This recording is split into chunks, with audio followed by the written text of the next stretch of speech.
Okay, we are live. Are you ready to get nuts, Jeff? I sure am. Okay.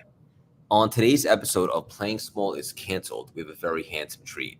He's a mega successful entrepreneur and CEO, worldwide motivational and transformational speaker, best-selling author, Hollywood film producer, Grammy-winning jazz album producer, and Emmy award-winning TV show executive producer, just to name a few. Throughout his multifaceted career, he has been a part of multiple major startups, and he is the chairman of the Global Entrepreneurship Network, which works with entrepreneurs in 200 countries. No big deal. Or it's the White House, the State Department, the United Nations, and similar organizations internationally on economic growth initiatives and entrepreneurship programs. And he was also honored with the Champion of Entrepreneurship Award from JP Morgan Chase and Citibank. Big facts. He's just a juggernaut in all parts of life and a terrific human being. Please welcome the multifaceted, inspiring, and trailblazing, the handsome and game-changing, abundant Jeff Hoffman. How you doing, Jeff? Greg, you realize it can only go downhill from here. We should just end it right now. I don't think that's true. I think we'll just get warmed up. It sounds like I did good by you. I take great pride in those. So I'm so pumped for you to be here today. Thank you. I'm excited to be here. Yeah. And for our listeners, and we repurpose this on a lot of our platforms, in case you're not familiar, my best suggestion is do a deep dive, play catch up, read his book, check out all the stuff he's got going on. What I think is most valuable is we just dive right in and have an unbelievable conversation. But before we do, I have a little icebreaker for you. You ready? All right. Jeff, for you personally, what does it mean to live an authentic life? A lot of people are trying to talk themselves into believing they're happy with things they're not. The biggest one, Craig, is their job, right? A lot of people are like, no, this is exactly what I wanted to do. And it's not. They had different dreams when they were younger. There's things they look out the window and wish they were doing. And then they just talk themselves into saying, no, I'm good. And you just know they're not. So I think the most important part when people think of being authentic, the first thing they think of is when you're talking to someone else, are you being authentic? What I'm saying is the most important part is be authentic to yourself first. Live the life you want to live, do the things you want to do, and look in the mirror and be honest with yourself. Are you doing those things? Are you living your life? And if you're not, be bold enough to make changes. So for me, authenticity comes first with being authentic with yourself. As if I couldn't love you enough. I mean, the best answer ever. And, my story is I reinvented myself in the pandemic at 35. I was on Wall Street for 13 years and I was having physical success, but I realized that this is not why I'm here. This is not what I feel connected to and so forth. Exactly. And that's when I finally had the courage to lean into what I love, which is personal development, transformation, help people and mindset and all that. And what I've noticed is that you nailed it. I think I saw an alarming stat. We talked about this in my TED Talk. Only 20% of people are finding meaning and purpose in the work that they're doing. And there's a book that you're probably familiar with. I think it's called The 5 Regrets of the Dying. And I believe the number one is that people didn't have the courage to live life on their terms. You absolutely nailed that. And I'm glad you used the word courage because that's what it is. They know in their heart, I'm not really living the life I want to be and I could be, but they just don't have the guts to try. And so what happens is a week turns into a month, which turns into a year and then more years, and you don't get those back. And so that's what I see a lot of times what you just said. People know in their heart there's something different and they're not fulfilled and they're not connected to what they're doing. But and you and I both know it is hard to make that jump. Very But hard. you did it. And by leaving Wall Street, I did it. Well, I just quit my job and walked out. I was broke and at an engineering job in a big engineering company. The next day I had no savings, no job, no income, no health care, no food. But, here was the thing. I had a good job at a good company and a good salary, and everyone pats you on the back. Well, you have a good job at a good company and a good salary. But nobody says, are you having a good life? Because I wasn't. I actually did not like going to work every day. I got nothing out of my job except a paycheck. But no one was asking me my definition of a good life, only my definition of a good job. Yeah. This is why I love to have conversations like this, because I think there are people that don't even realize that they have a choice and that they should unapologetically yearn and desire to have it all. The relationships that you love, the career to die for, the fulfillment, the happiness, the connection, and the money. And I think there's a misconception that people think that a job has to be something that you don't necessarily like. In fact, Craig, I gave a talk yesterday at an event, and probably the most important thing that I said, which you and I totally agree on, is that your career, your job, your business should be the vehicle that is taking you to the life you want to live, not the obstacle that's preventing you from living it. Ooh. And I said that one day because the number of people, when I ask them, what life do you want to live? And then I said, then why aren't you doing that? And like, well, I got this job, I got this mortgage, I got this company.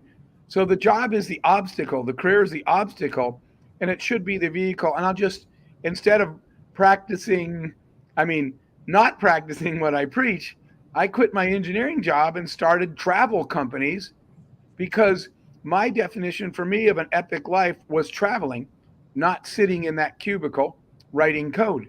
So I just quit and said, I'm going to find a way to turn the life I want to live, which is travel, into a business so that my job is actually the thing that's enabling the life that I want, not the one preventing it. This could be the most important conversation in the world right now because you didn't have it all mapped out. You just, Nope. It sounds like you considered the alternative. And continuing down the path that you were going was that was probably the biggest cost, right? Of just being miserable and accepting. I have to tell you a funny thing. My boss had been 26 years at this big engineering company.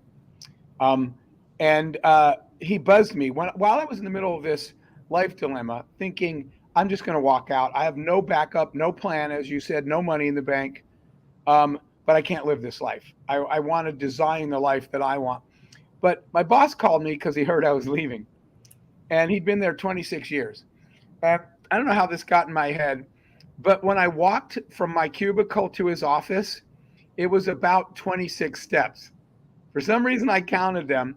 And all I could think when I walked into his office is 26 years later, you're just 26 feet to the right. And I was like, I cannot do this. I'm looking out the window. My personal passion is travel.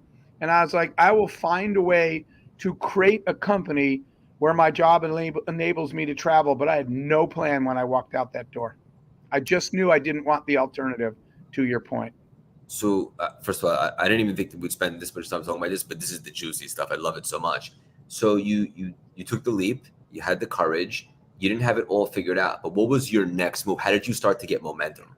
Right. So one of the things that's really important that I tell people all the time is you have to have intent, right? When intent is in your mind, then you see opportunities. If intent's not there, if you're not serious about changing your life, if you don't have intent, you miss the opportunity. So that's an important note because for me, I had that intent. I'm thinking I want to travel. My job, I never even leave my cubicle. So maybe there's an opportunity because I'm always thinking about it. Is there a way I could create? This is the entrepreneurial part. I can't find, my friends used to make fun of me. Dude, there's no job where they're going to hire you and then pay you to fly around the world, right? Because I wanted to travel. And I kept thinking, that's fine, but I'm not going to give up. I'm going to try to make that job, right? Can I create that? So because that was my intent and I thought about it all the time, the enabling point, and by the way, excuse me, the real answer to your question is go solve a problem in the industry, the space you want to be in. You have to become important to the people that you wish needed you.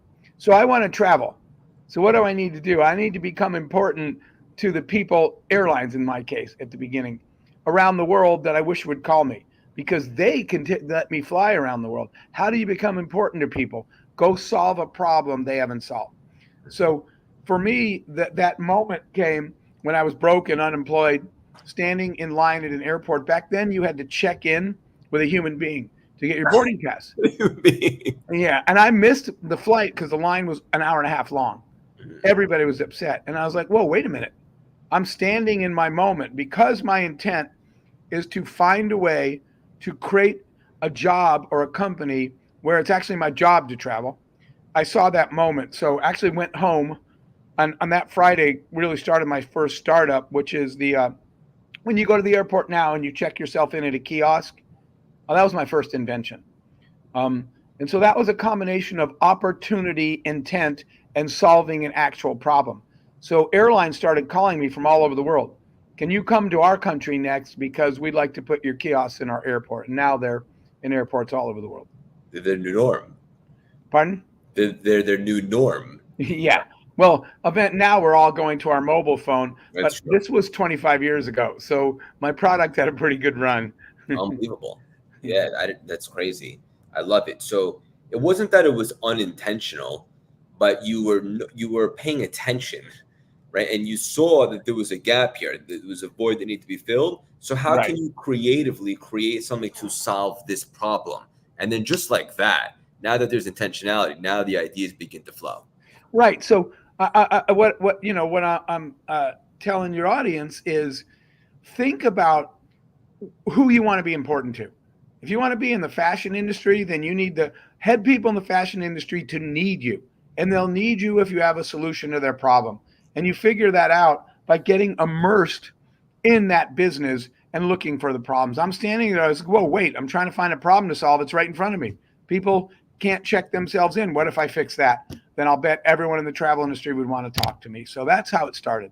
Find a problem by getting deep into that industry and seeing what their problems are. Yeah. Then, of course, figuring out how to fix it. I had no idea what I was doing, but we got there. Of course, yeah.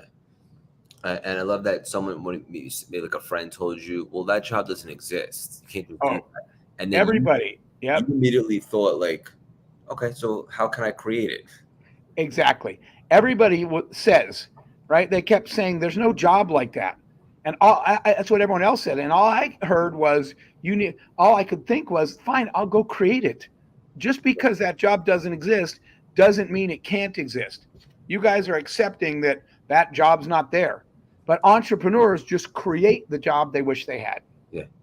So there's something, when I started studying NLP a lot, which is how to reprogram your mind, there was something called reality distortion field.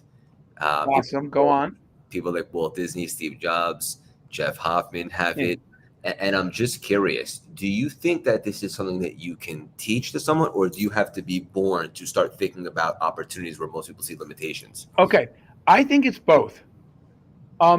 I think that the more time that you spend listening to people like you, right, to you, the points you make, the shows you have, the guests you have, so you can learn a lot from people that have been there before you.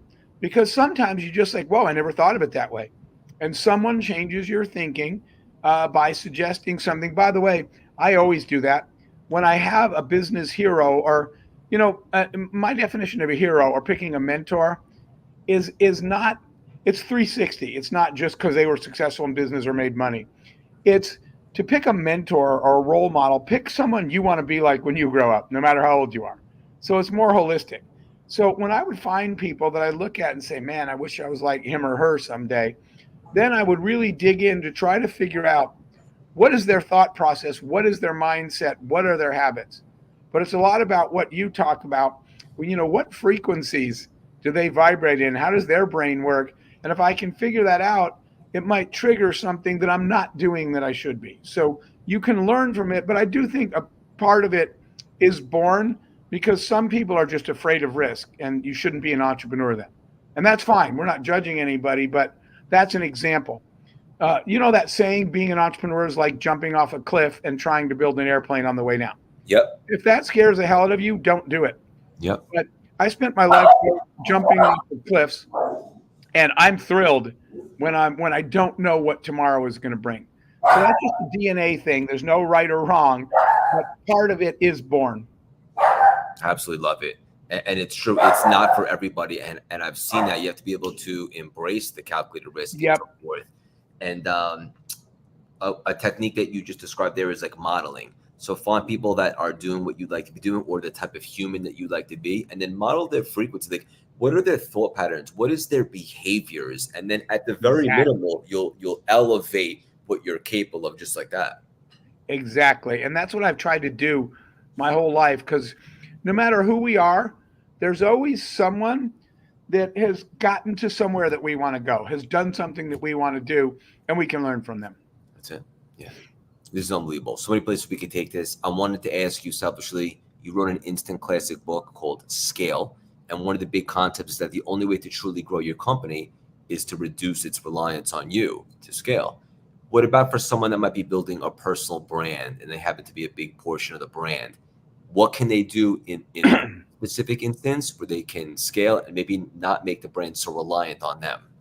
Yeah. So part of that, it's definitely harder when the brand is you, but it's super hard to scale still if you're the only person.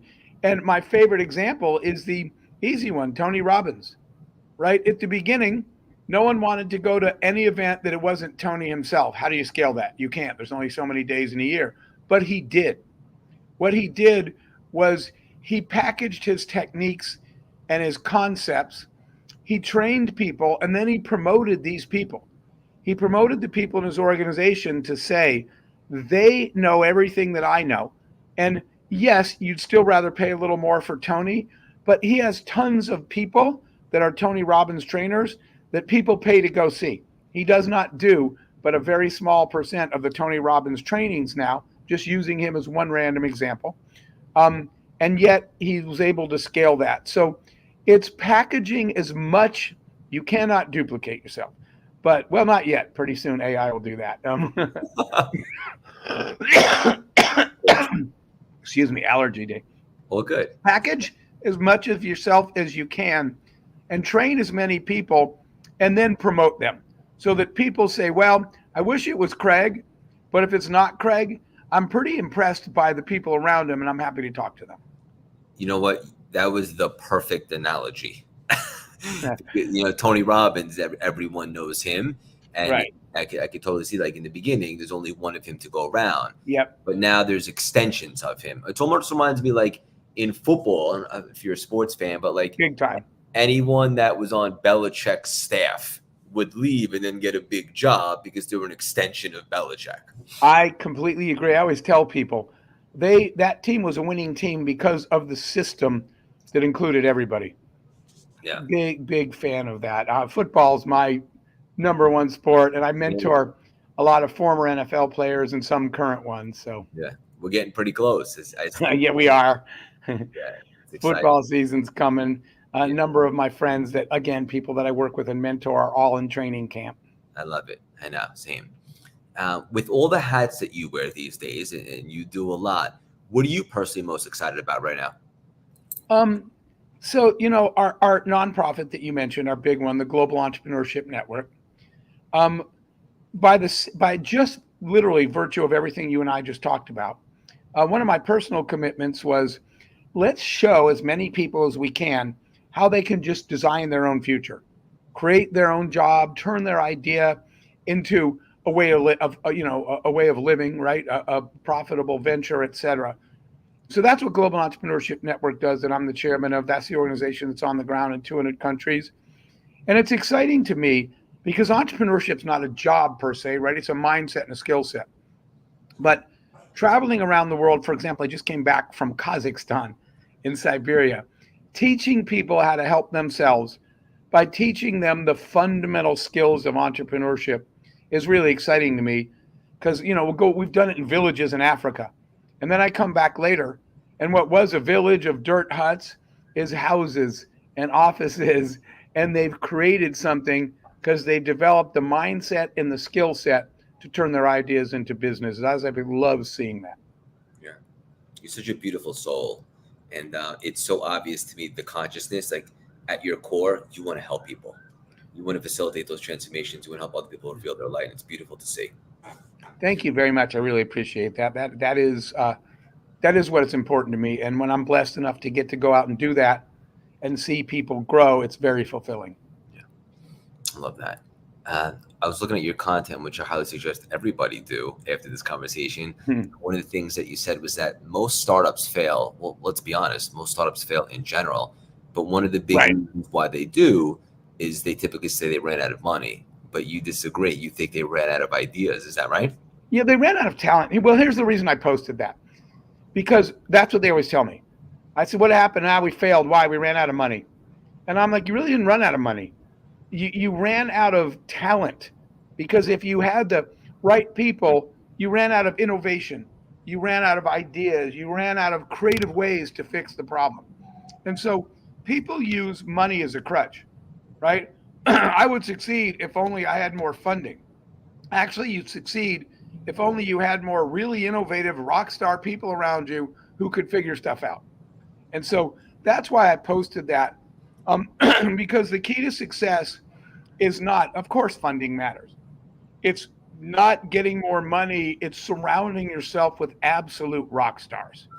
When you find creative, innovative rock star people, they find ways to get stuff done without money. When you bring average people around you, they just sit there and say, well, we need more money to do this. And my challenge is there any way you guys can figure this out without money? Rock stars say yes. Average people say no. So good. It's like, I get approached a lot these days to invest in companies and be advisors, probably not nearly Yep. as you do. But I imagine one of the things that you look for in a company is the jockey, not just the horse. Absolutely. Yeah. We invest way more in people than we do in ideas. And the big reason, Craig, you and I can help someone rewrite a business plan, a marketing plan, change the product, but we can't rewrite their DNA. So a really good idea presented to you by some average people is never going to get done. Even an imperfect idea presented to you by these smart, passionate, right, creative people, they'll probably find a way to be successful. Absolutely great. And at the end of the day, the most valuable capital is not financial, it's human, right? Absolutely. That's when people ask us, because I was part of companies like Priceline, et cetera, they were successful. And they say, why were you guys successful? It's easy. I would walk down the halls in the early days of Priceline, look around and think to myself, if we changed industries, we probably still win because these are amazing people in this building. We recruited an incredibly talented team that I knew was just going to make things work. I love it. So good. One of the other topics that you love to talk about on stages and really help you with is effective team building. I know that's big for you, like in culture and so forth. For the audience listening now and that will catch replay, what's something tangible that maybe someone could implement immediately that would help them create more effective team building within the organization? Sure. So one of the things is everybody, talks about cash, right, in terms of compensation, but recognition is important, and recognizing non-work things, not just that I finished this product on time or I sold 10 units, but recognize behavior, right? And so what that means is companies need a culture. And I will tell you, Craig, how to know if you have a culture.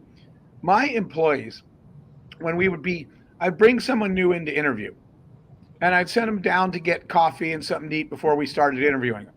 My employees would go down there, grab a cup of coffee, and just sit, have coffee, and hang out with the people.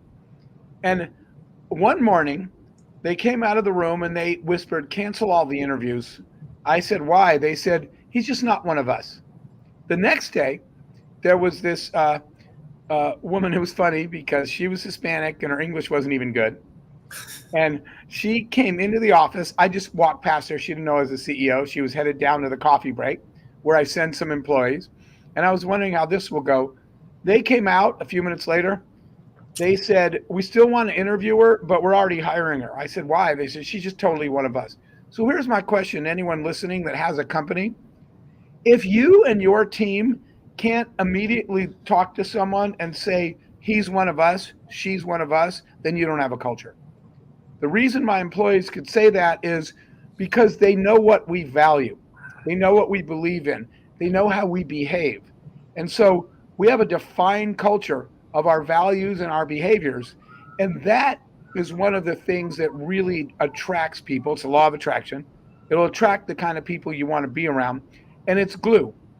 People can get the same paycheck somewhere else, but they can't get the same environment where they feel valued and appreciated and the company actually stands for something. Create a culture and figure out what it means to be, quote, one of us at your company. So good. And I know exactly what you mean. One of us. It's an aura, it's an energy, it's a vibration. You can tell. Yep. You can tell pretty quickly, can't you? You can. And if you can't, you need to work on that. Yeah. As we get ready to land the plane, I wanted to ask you, Why is laughter so important to you, Jeff? I'm glad you asked that, because throughout my life, it's funny that I've been criticized before where people have said to me, "Aren't you ever serious?" Yeah, the answer is absolutely. At game time, I'm very serious. But when it's not game time, life is short. One, laughter eases tension, right? Laughter puts things in perspective. Humor unites people. What are the things that we most share on social media? Is it some super sad story? No, it's something funny as hell. That's what we route around. And so I just believe it's important to ease tension, to unite people, to let people realize that your work deadline is important, but somebody in your family, God forbid, but somebody in your family having cancer, that's an actual problem, right? This thing that everyone's way too upset and way overreacting. You see people road rage, right? Okay, you're irritated someone pulled in front of you, but really? You're going to react like that? Humor diffuses that. And that's what I use for a lot of things. And it doesn't mean you're not serious. Since you and I mentioned football, one of my close friends who used to play for Baltimore is Ray Lewis. On the field, when Ray and I are traveling around and I run into NFL players, they all say, "Oh my God, I was glad." Tom Brady said one day, "I was really happy the day Ray Lewis retired." On the field, he's this monster. And Peyton Manning told me the same thing. He said, "I'm glad you left the league, Ray, because I hate looking over my shoulder all the time." So on the field, Ray was this absolute animal. But one time, he and I got in trouble. We were doing a live press conference, and the two of us were laughing about something. We were giggling like 12-year-old boys with all the cameras rolling. And they were like, "Can you two please get it together?"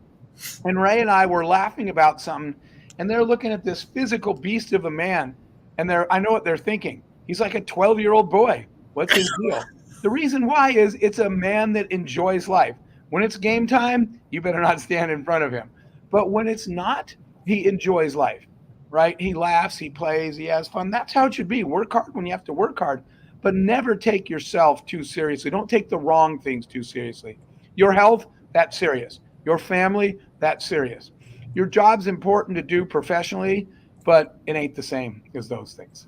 So beautiful. So we laugh a lot. Yeah, I love to laugh too. It's my favorite. Belly laughs with my brother. Forget about it. Best. Yeah, that's the things you remember. Correct. In your life, right? Those are the moments you don't remember. Hey, remember that one meeting? No. Right. You remember that time?